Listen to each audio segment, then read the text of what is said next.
यीशु मसीह के पवित्र नाम की महिमा हो। इस दिन भी हमारे आशीष के लिए हम बाइबल से एक भाग को हम ध्यान करेंगे। मत्ती अध्याय 5 उसका वचन 44। परंतु मैं तुमसे कहता हूँ कि अपने बहरियों से प्रेम रखो और अपने सताने वालों के लिए प्रार्थना करो। इस वचन में हम ध्यान करेंगे अपने बहरियों से प्रेम रखो। हमें बाइबल बहुत अच्छी तरह समझाती है एक इंसान का बहरी उसके खुद अपने घर वाले हैं करके वचन हमें बताती है और हमें सिखाती है। और कई बार हम यही सोचते हैं हमारे घर के इन लोगों के कारण ही हमारे जीवन में खुशी नहीं है, हमारे घर के लोगों के कारण ही हमारा जीवन ऐसा है, या फिर हमारे जीवन में हम आगे नहीं बढ़ पा रहे हैं करके हम सोच सकते हैं और हम ऐसा बोल भी सकते हैं। लेकिन परमेश्वर कहते हैं अपने बहरियों से क्या करो, प्रेम रखो।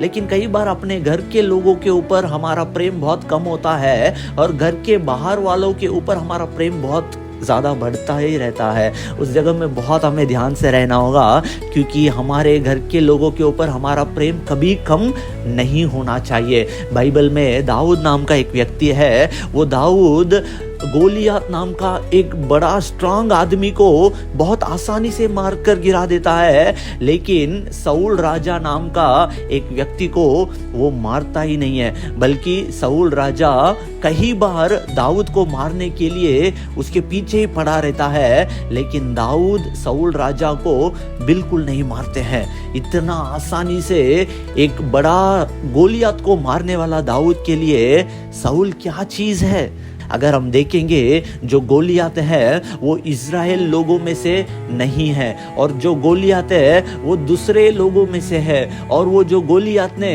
इस इज़राइल के जीवित परमेश्वर को निंदा किया है उसका जो फल है वो गोलियत पाता है। लेकिन जो शाऊल राजा है वो इज़राइल लोगों में से एक है, वो अपने लोगों में से एक है करके दाऊद अच्छी तरह से जानता था। तो इसीलिए दाऊद हमेशा कहता है ये जो शाऊल राजा है वो परमेश्वर से अभिषेक किया हुआ है, मैं उसके ऊपर अपना हाथ नहीं डालूंगा।